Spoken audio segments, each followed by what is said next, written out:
말씀은 시편 40편 말씀입니다.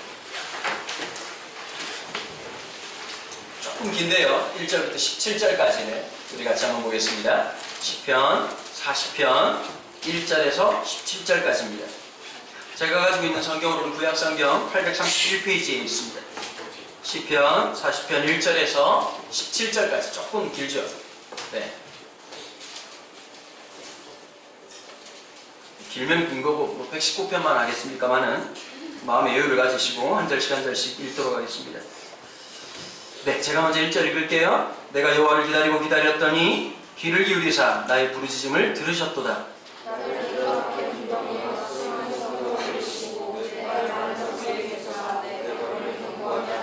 새 노래 곧 우리 하나님께 올릴 찬송을 내 입에 두셨으니 많은 사람이 보고 두려워하여 여호와를 의지하리로다.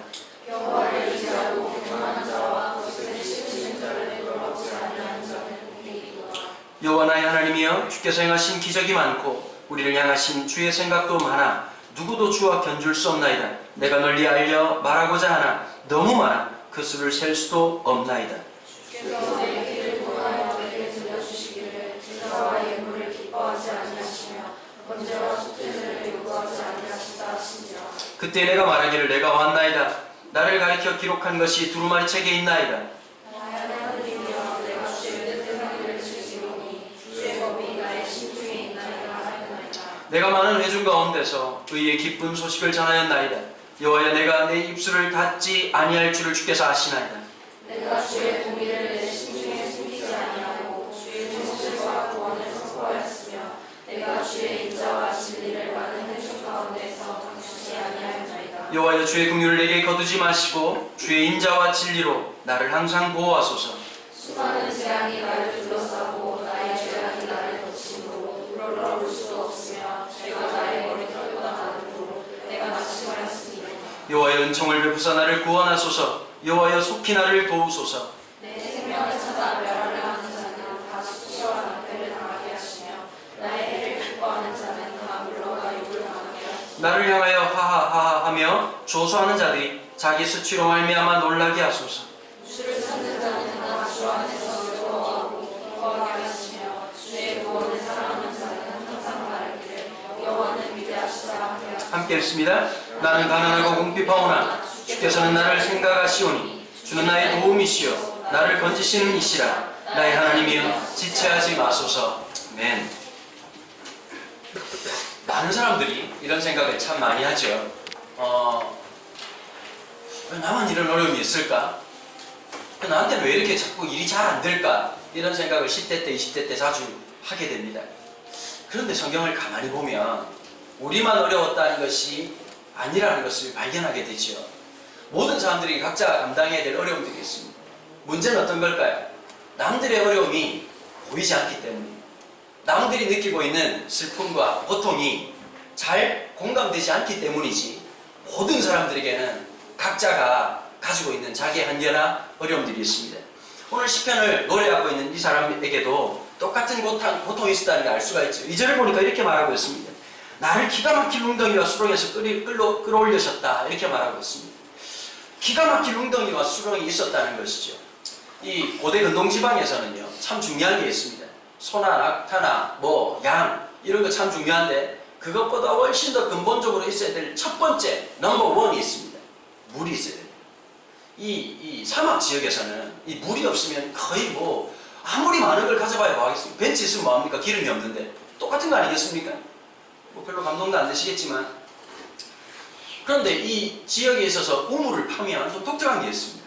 우물을 파면 이렇게 막 수없이 파는 거예요. 일단 파는 거예요. 느낌에 될 것 같은 거 파는 거죠. 열심히 파가지고 물이 나오면 다행인데, 물이 나오다가 물이 곧 말라버립니다.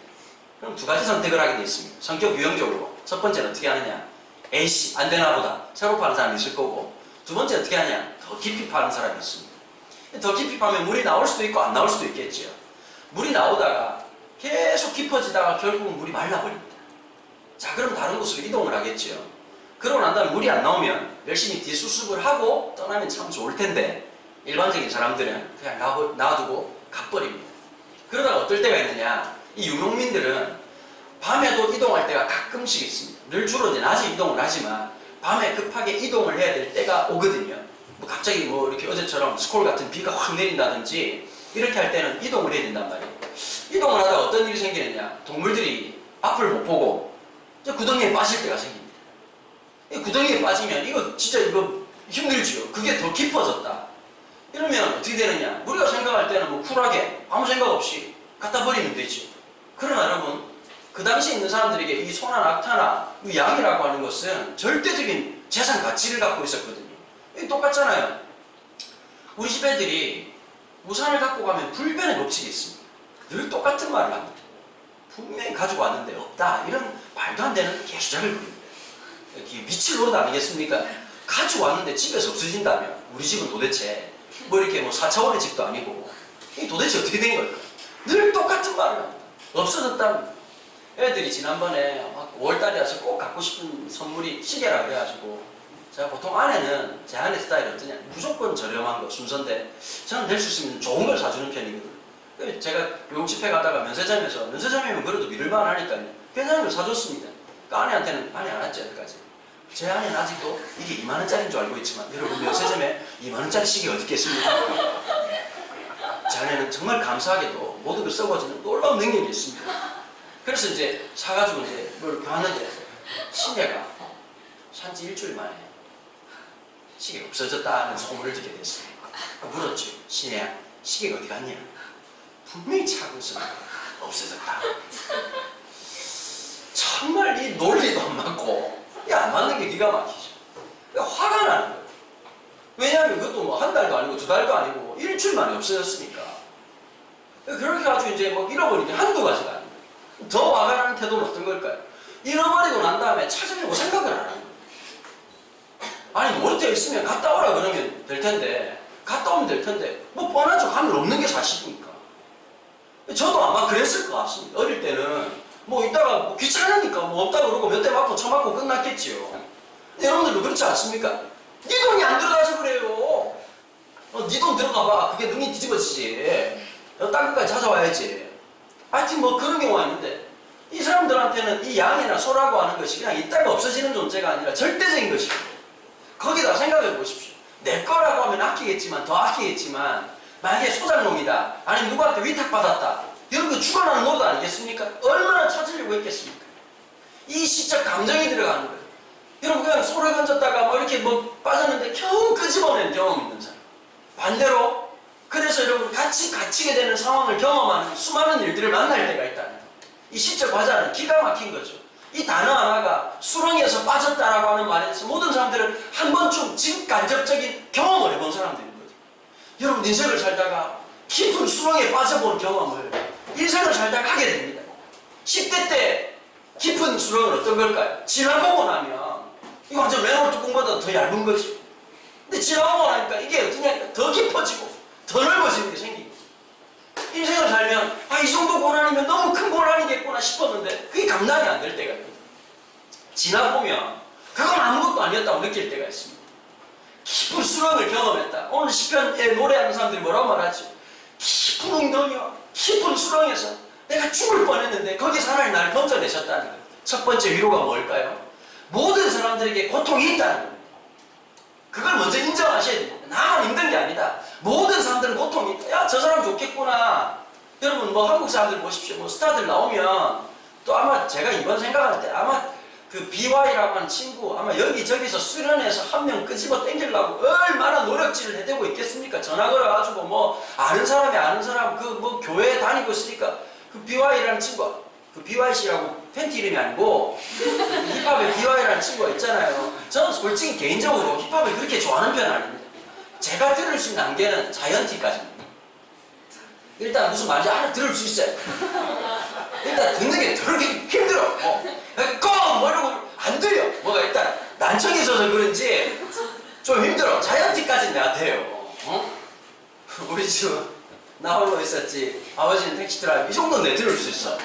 그런데 그 다음 넘어가니까 일단 이분이 뭐 밑에 있는 글을 읽어야 되는 거예요. 하여튼 멋있게 잘하는 것 같아요. 그리고 자기 신앙을 드러낸다는 참 멋있는 게 있잖아요. 그죠? 그렇게 하고 뭐 좀 더 신앙, 좀 더 센 신앙은 방송에서 잘릴 것 같으니까 영어로 하는 이런 재치도 있고 여러 가지가 있는데 아마 끌어당기려고 하겠죠. 아마 대단하다고 지금 페이스북에 보니까 뭐 이렇게 그거 해가지고 또 막 대단하다고 막 하는 크리스찬들이 되게 많아요. 저는 제가 조금 나이가 들었다는 증거가 여기서 나오는 거예요. 좋다는 느낌보다 이 친구 참 앞으로 힘들겠다. 그럼 좋은 건 잠시고요. 사람이 붕 뜨고 난 다음에 그 다음에 오는 깊은 공허감과 현실로 돌아가야 되는 그 현실이라는 게 얼마나 고통스러워요. 쉽지 않거든요. 여러분, 장학금 처음 탔을 때 좋죠. 끝나고 나면 어떻게 되는지 아십니까? 안 타봐서 모르시죠? 이걸 계속해야 된다는 강박이잖아요. 좋은 건 잠시야.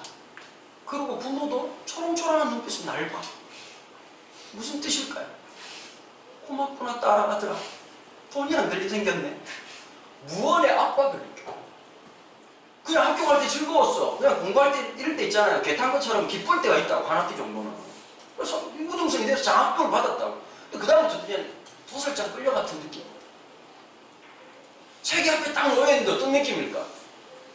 책을 보고도 감각이 없는 사람이 있거든. 와, 사이즈가 딱 맞네. 수건만 덮으면 100이겠는데? 이렇게 생각하는 애들이 있는 반면 왜 부담이 올까요?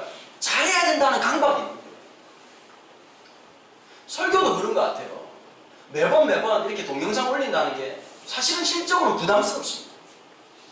그리고 늘 저한테 해주는 말이 있거든요. 목사님 참 고마운 게 수련회 가고 집회 가도 똑같은 설교를 안 해도 좋습니다 라고 하는 말이 처음에는 좋았는데 요즘은 어떠냐니까 어지간하면 좀 돌려받긴 했으면 좋겠는데 늘 이런 게 있어요. 제가 강박증이 하나 있거든요. 내 설교를 한 명이라도 들은 사람이 있으면 그 설교를 못해요. 근데 더 열받는 게 주로 그렇게 한 명이라도 더 있는 사람은 찬양 인도자들입니다.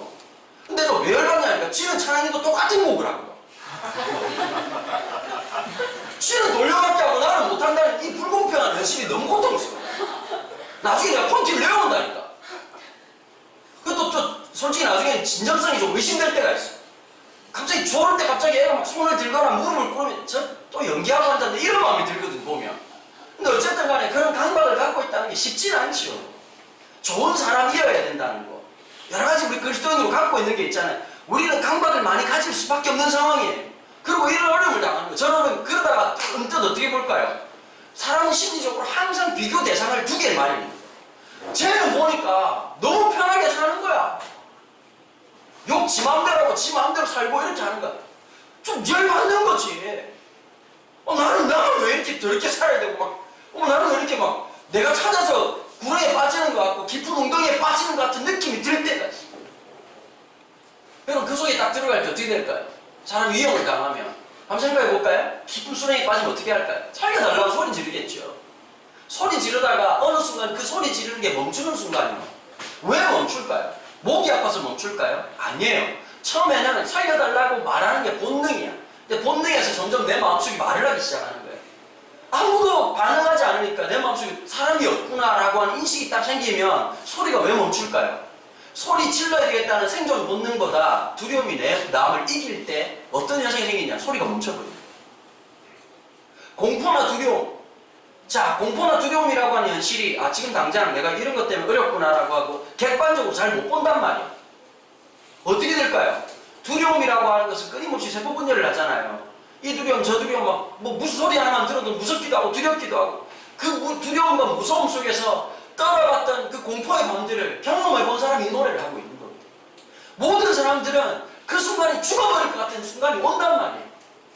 내일 아침 해가 안 밝을 것 같고 여기서 모든 게 끝나버릴 것 같고 내가 그냥 완전히 그냥 산산조각이 날 것 같은 그런 두려움과 공포와 염려들이 누구에게나 오기 마련이란 말이에요.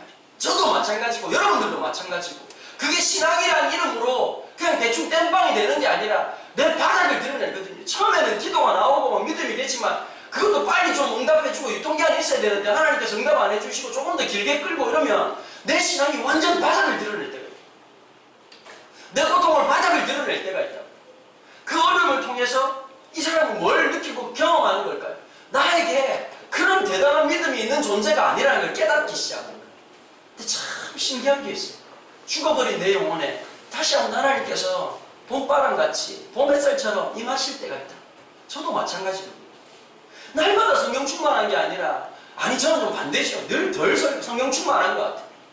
늘 힘든가? 어떨 때가 있느냐? 이런 느낌하고 똑같거든요. 그리고 노래하고 싶을 때가 있죠. 아니 네가 노래를 잘하든 못하든 노래가 부르고 싶을 때 노래가 하고 싶어. 근데 노래하기 싫을 때가 있잖아. 근데 옆에 놈이 시키는 거야. 제일 분위기 파악 못하는 선생님이 시키는 거야. 야 노래 봐. 하고 싶니? 저는 하나님 나라의 공무원 기질보다는 저는 하나님 나라의 딴따라 기질이 있거든요. 이 딴따라에게 제일 중요한 건 흥과 기예요. 그 흥과 기라고 하는 건 언제 임할지 나도 몰라. 내가 기분 좋으면 막 헛소리를 얘들아 혹시라도 내가 기분이 너무 좋아서 막 무슨 말을 막 할 때 아 저분이 정신적으로 좀 불안하구나 이렇게 생각하고 그 말을 고지 그대로 들으면 안 돼. 내가 쏠게!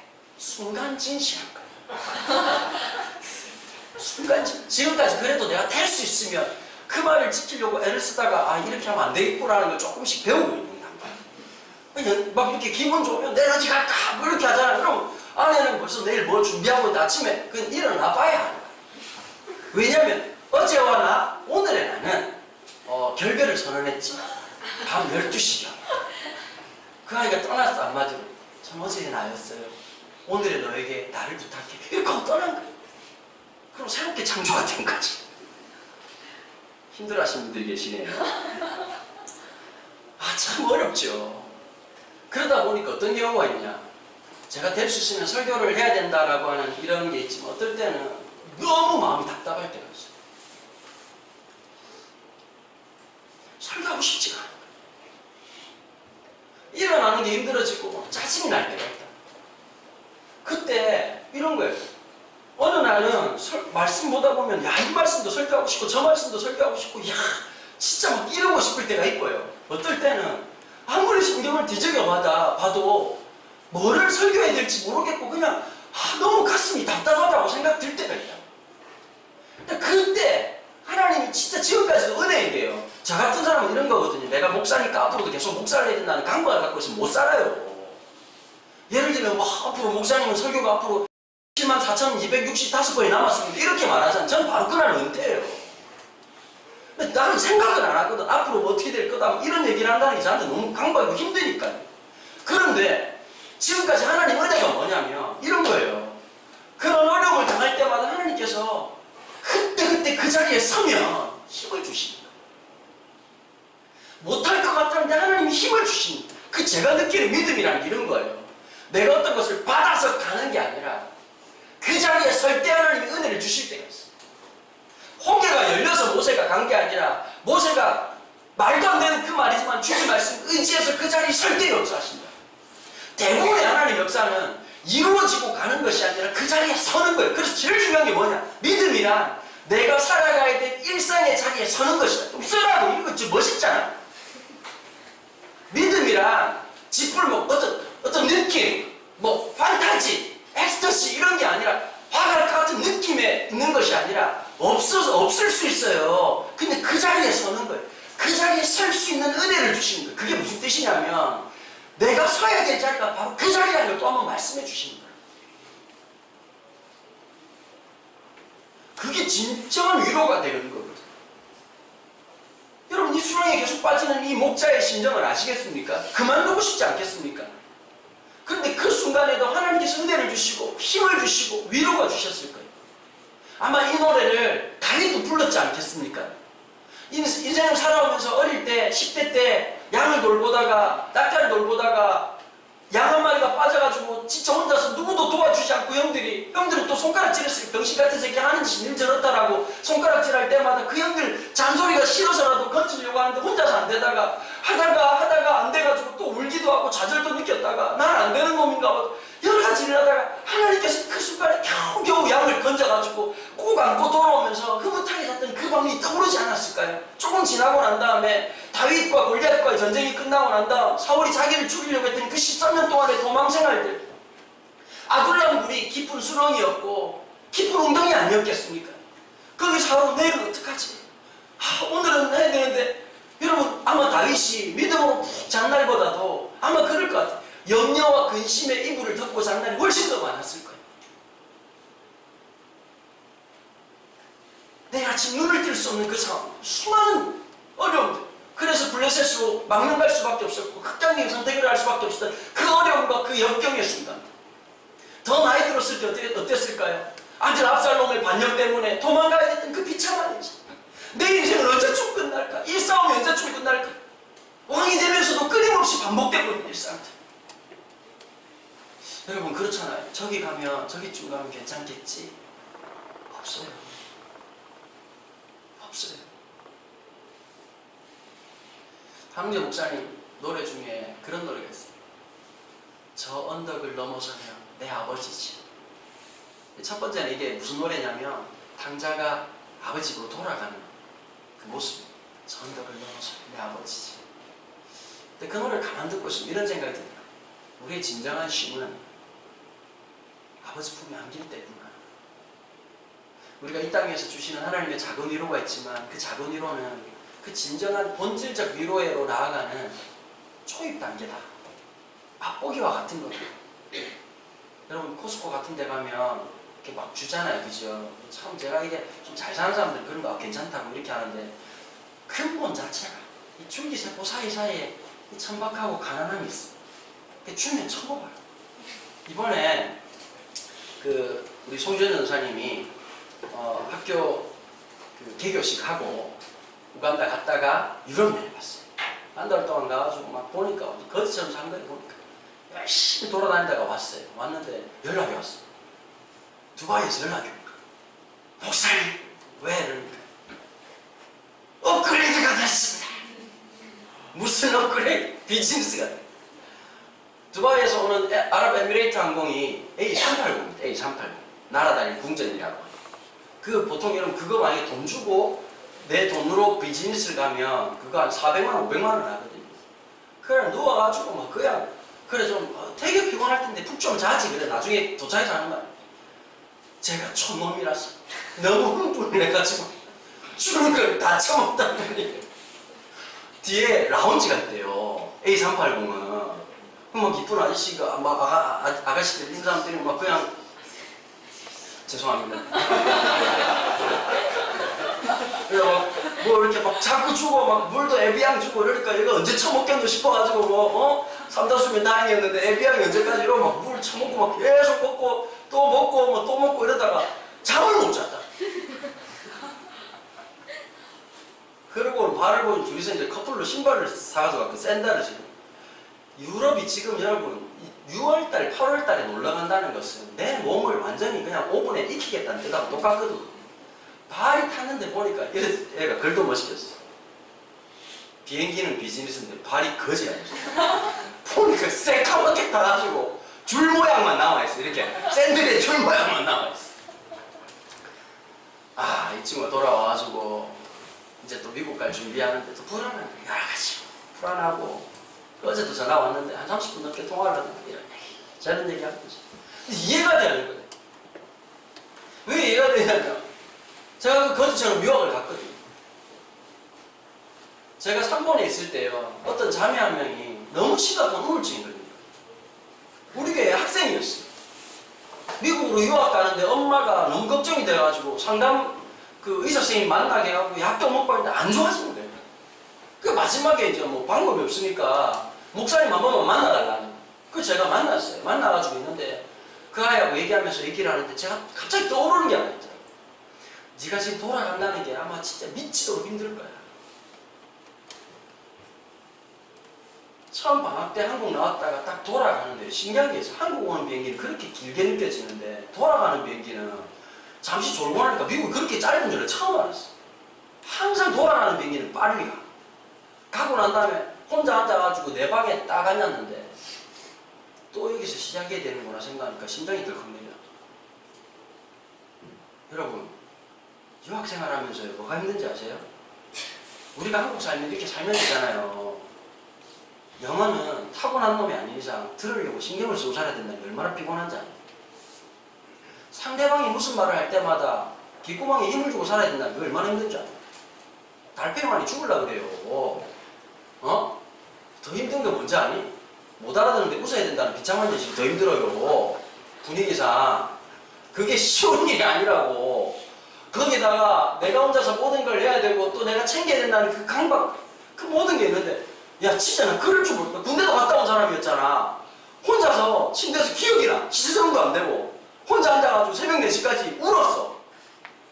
근데 우는데 그냥 왜 우는 게 아니라 가만히 멀뚱 생각을 하는데, 생각은 굉장히 논리적이야. 근데 눈물은 감정의 끝이야. 날가락 우르듯이 그냥 뚝뚝뚝뚝 흘러. 갑자기 걔가 무슨 말을 하는데 얘기는 안 들리고 내 모습이 딱 보이는 거야. 그래 나 그런 얘기 했거든.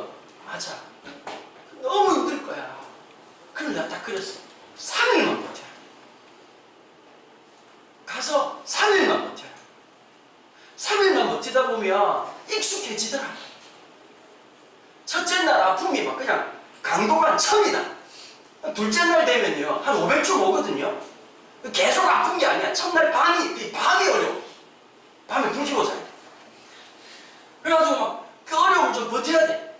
아니면 영화 보러 가려고 했어. 그냥 생각을 하지 마라. 그렇게 하고 있다가 둘째 날 좀 비실비실 거리다 학교 가라. 가가지고 있다가 이틀 지나고 3일 지나면 신기한 게 있어요. 사라져요. 지금 네가 너무 막연한 두려움 때문에 너무 힘들어하는데, 아니다. 나도 그랬다. 걔한테 나중에 그러더라고. 걔가 목사님도 그랬다는 사실이 너무 위로가 됐다. 나 오늘 아침에 행복한 얘기를 들었다. 학원에 설교하고 왔잖아요. 하고 왔는데 요즘은 애들이 예배 끝나고 난 다음에 빨리 안 가. 그 한마디라도 이렇게 얘기를 하고 싶은 거야. 우리 교회에서 못 받는 호사를 딴 데 가서 다 받아. 너네들이 날 내팽개쳐도 나는 그래도 난 캔디야. 남자 하나가 그러는 거야.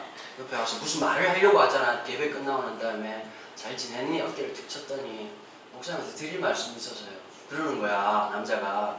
그 무슨 말이냐니까 너무 고마워요. 갑자기 눈물 흘릴 뻔했잖냐. 이 말 꼭 해드리고 싶었어요. 이러고 가는 거야. 그 한 애가 또 앉아있더라고. 그래 힘들지 그랬더니 애가 그러더라고. 그래도 낙은 하나 있어요. 그러더라고. 우리도 야 대단하다. 나 학원에서 무슨 낙이냐. 그러니까 예배 시간이 낙이에요. 그게 나 오늘 너희들 자도 괜찮아? 자! 목사님 싫어요. 괜찮아? 난 채워질 만큼 채워졌다? 인생을 살다가 힘들 때가 있다. 그 하나님이 그 자리에 가면 위로가 있게 하시더라니까요. 칠흑같이 어두운 밤 길어봐야 3일입니다. 그 3일을 버텨야 돼요. 그 고난의 시간에 버틴 사람만이 뭘 경험할까요? 수렁에서 건지신 하나님을 경험한단 말이에요. 그 깊은 어려움이 뭘 느끼게 하냐? 내 한계를 느끼게 하는 거예요. 무엇을 알게 될까요? 하나님의 은혜가 필요한 사람이라는 걸 알게 돼요. 마치 나는 괜찮은 사람, 나는 믿음이 좋은 사람처럼 착각하지 마십시오. 영혼의 바닥을 경험할 때 뭘 알까요? 하나님의 은혜가 없으면 안 되는 사람. 하나님께서 다시 한 번 더 내 인생의 위치 조작을 딱 하시고 내가 무엇을 구해야 될지, 무엇을 향해야 될지를 알게 하신다는 것입니다. 오늘 참 중요한 말씀 6절에 있습니다. 주께서 내 귀를 통하여 내게 들려주시기를 제사와 예물을 기뻐하지 아니하시며 번제와 축제제를 요구하지 아니하신다는 점. 좀 충격적인 얘기 아닙니까? 고대 사회에서 예배라고 하는 식은 굉장히 중요한 겁니다. 7가지 제사, 제물 너무너무 중요한 것이죠. 보통 일반적으로 교회에서 그렇게 하지 않습니까? 예배 시간이 중요합니다. 나도 어릴 때 그런 거 많이 들었거든. 미국의 부자들이 예배 시간 안 빠지려고 해가지고 그냥 예배를 꼭 드릴 뿐만 아니라 그 다음에 11조를 10에 2조를 드렸다 3조를 드렸다. 그래서 막 부자가 되고 백화점 왕이 되고 이랬던 얘기들 아마 수십 번 수백 번 아마 어릴 때부터 들었던 것 같습니다. 그래서 우리는 의식 속에 어떤 게 있냐면 예배를 꼭 참석해야 된다. 불참너 조세호처럼 되지 말고 항상 참석하면서 참여의 의미를 둔다. 올림픽 정신을 어릴 때부터 배웠단 말이에요. 교회에서. 그런데 이거는 그 모든 이야기들을 완전히 산산조각 내는 얘기라. 하나님은 내 길을 통해 들려주시기를 제물과 제사와 예물을 기뻐하지 않으신다. 여러분 하나님이 원하는 건 뭘까요? 예배에 참석했다, 헌금을 드렸다의 문제가 아니라 하나님이 진짜 원하는 건 뭘까요? 마음. 하나님이 진짜 원하는 건 마음이더라. 사람들은 경력을 요구해요. 하도 제가 요구를 해가지고요, 제 그 메모지에다가 제 학력하고 이런 거 그 사람들 원하는 대로 종류별로 몇 개 만들어놨어요. 그래가지고 복사하게 해가지고 바로 보내는 거예요. 그래서 가끔씩 그런 생각이 참 많이 들어요. 사람들은 내 경력이나 이런 것에 관심이 훨씬 더 많구나. 브랜드가 훨씬 더 중요하구나. 브랜드라고 하는 게. 이런 느낌이 참 들 때가 있어요. 근데 교회는 그러면 안 되거든요. 부르심이 있느냐가 훨씬 더 중요해요. 저는 우리 전사님 너무 좋아해요. 진짜 열심히 하시고. 너무 알아서. 저는 전사님한테 그런 생각이 참 많거든요. 하나님이 보내셨다는 의식이 있어요. 내가 누구를 선택했다가 아니라 하나님이 보내셨다는 확신이 있어요. 저는 제 마음이 어떤 게 있냐면 전도사님에 대한 하나님의 기름 부심이 있을 거고 내가 그걸 잘 섬겨야 되겠다는 마음이 있어요. 서로가 서로에게 그런 마음이 중요하지 않을까요? 수많은 목사들, 여러분들 눈앞에 있는 이 나라고 하는 사람이 그냥 왔다 갔다 하는 사람이 아니라 하나님이 내 인생에 10대, 20대 때 붙여주신 하나님의 사람이라는 인식을 갖는다는 거. 마찬가지죠. 제 삶에 여러분들이 하나님이 붙여주신 사람이라고 하는 인식을 갖기 시작할 때 이 공간 자체가 달라집니다. 여기는 학교예요. 그러나 우리가 주일날 그 마음으로 우리가 만나기 시작할 때 이 하나님이 주시는 공간성이라고 하는 것은 굉장한 의미와 능력이 돼요. 남들이 볼 때는 별 것 아닌 공간이지만 나와 내 안에 추억이 남아있고 사랑이 남아있는 공간이라면 그건 의미가 있는 거예요. 그건 별 볼 일 없는 것이지만 공간이라고 하는 것은 그 자체의 의미를 갖는 것보다 내가 거기서 무엇을 느끼고 무엇을 경험했냐는 것이거든요. 여러분, 하나님 앞에서 저는 이 공간이 여러분들에게 내 인생의 영혼의 바닥을 치고 일어나고 회복되고 새롭게 되고 위로하시고 격려하시고 내 마음속에 말씀으로 빚어나가시는, 그래서 여러분들이 세월이 지나고 난 다음에 여기에서 예배 드렸다라고 하는 강박이 아니라 하나님의 추억이 남는 그런 거룩한 공간성으로 자리 잡게 되기를 축복합니다. 그게 하나님의 은혜거든요. 아멘 안 해도 괜찮다니까 오늘은. 자, 하나님이 원하신 건 뭐였지요? 마음이었다. 헌금을 얼마 하느냐? 거기에 있는 것이 아니라, 물론 이건 맞아요. 마음과 금액은 거의 비례해요. 하나님 마음 사랑한다는 10원짜리는 그 썩을 놈이지. 그게 전부면 그럴 수 있겠지만 우리가 10원짜리가 전부라고 말하기엔 좀 그렇지 않니? 네 인생이 안타깝지 않니? 여러분, 마음이 남기면 아깝지 않아요. 내 마음과 중심이 실릴 때, 내 모든 마음을 드릴 때, 여러분, 예배라고 하는 게 한 번 정도 살면서 그런 적 없어요. 하나님, 저 설교가 끝나지 않았으면이라고 생각해 본 적이 없으세요? 와, 오늘 예배가 안 끝났으면 하는 그 간절한 마음들. 오늘 하나님 주신 그 은혜가 너무 감사해서 내 이 마음이 안 변했으면 하는 그런 간절한 소망이 없으세요? 지금 이 시편 기자는 그 고백을 하는 거예요. 하나님이 원하는 것은 마음이었어. 거기서 뭐가 있을까요? 진정한 자유가 있는 거예요.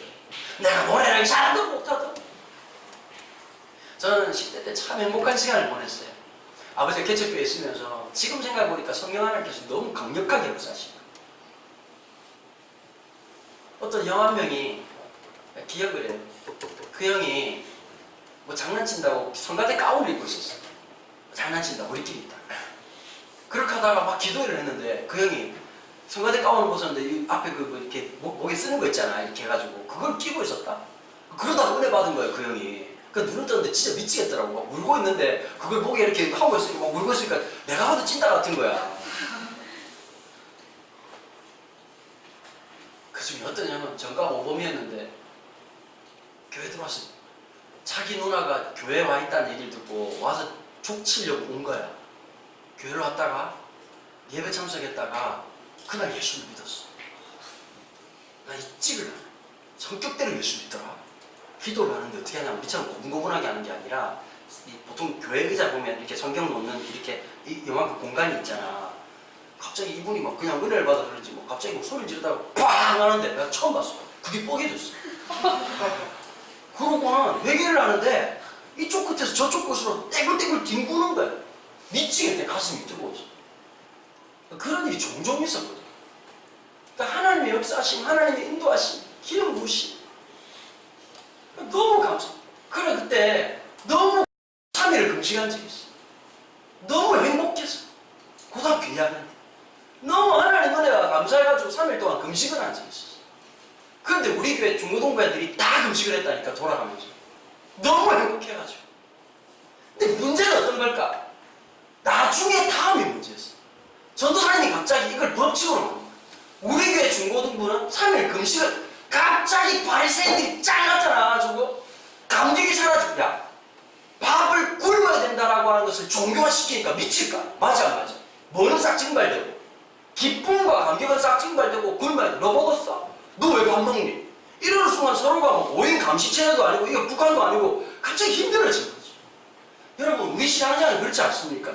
엄마 아빠 앞에 있으면 딱 그렇거든요. 여러분 엄마 아빠가 그럴 수밖에 없어요.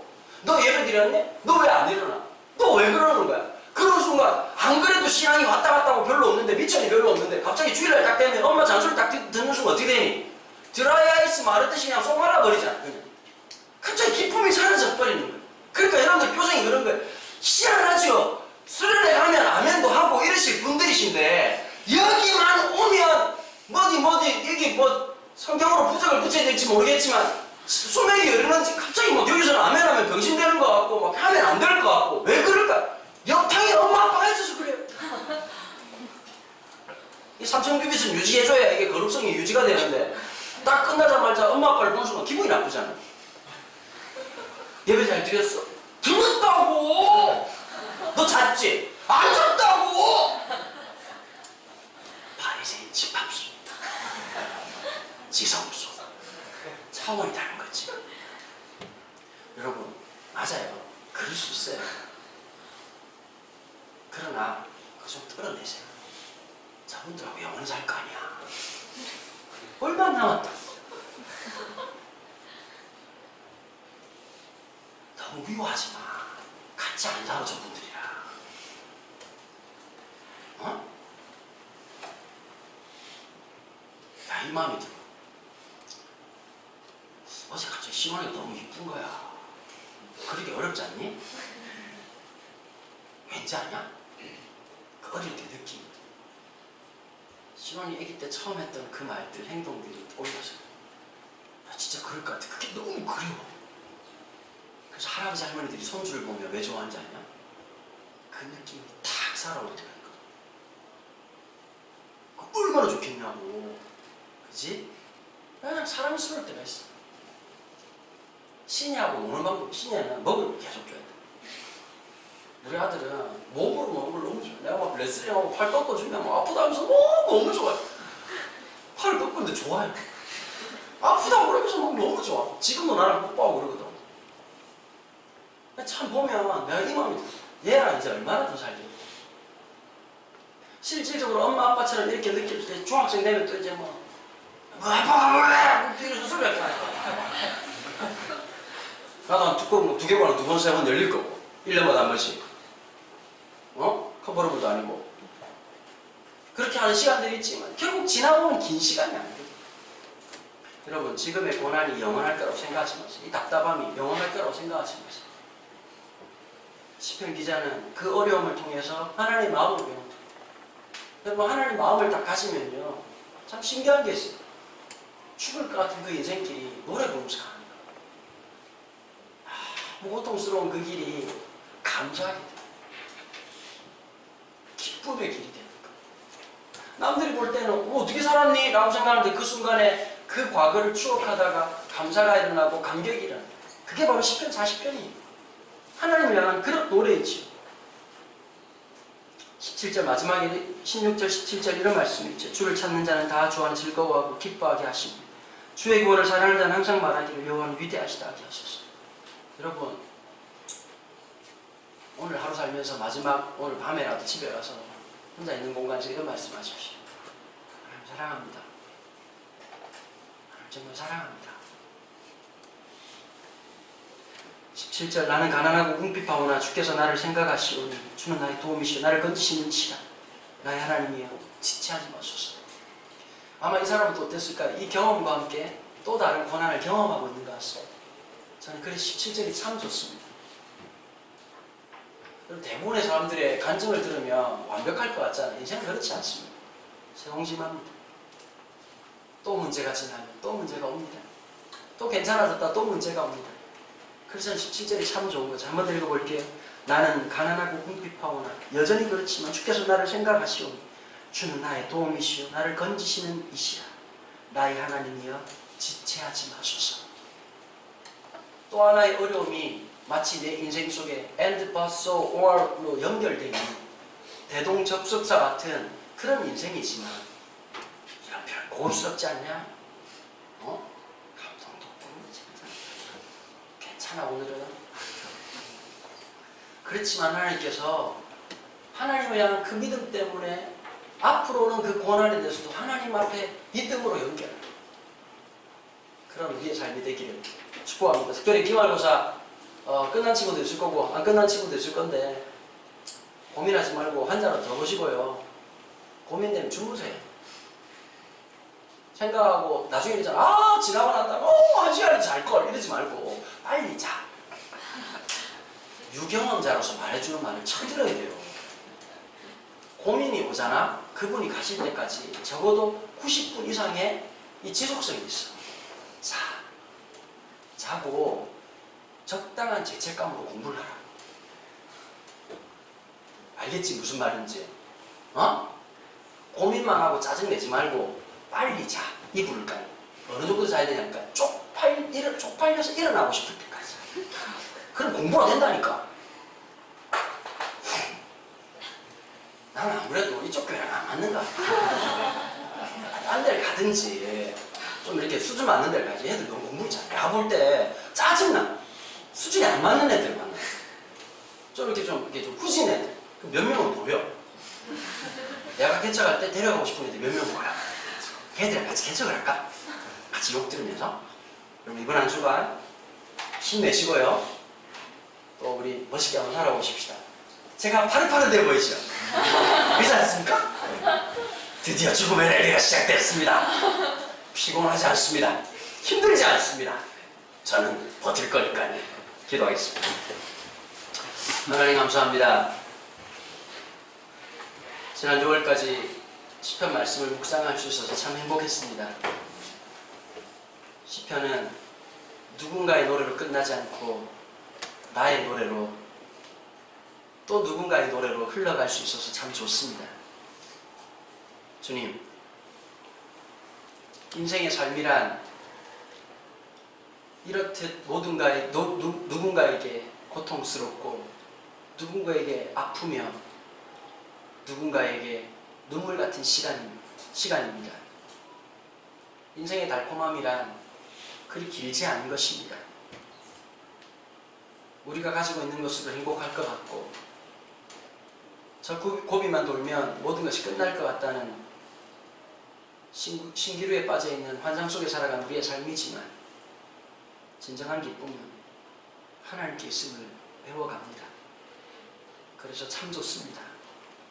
하나님, 평범한 이 일상에 주님의 손길을 더하여 주십시오.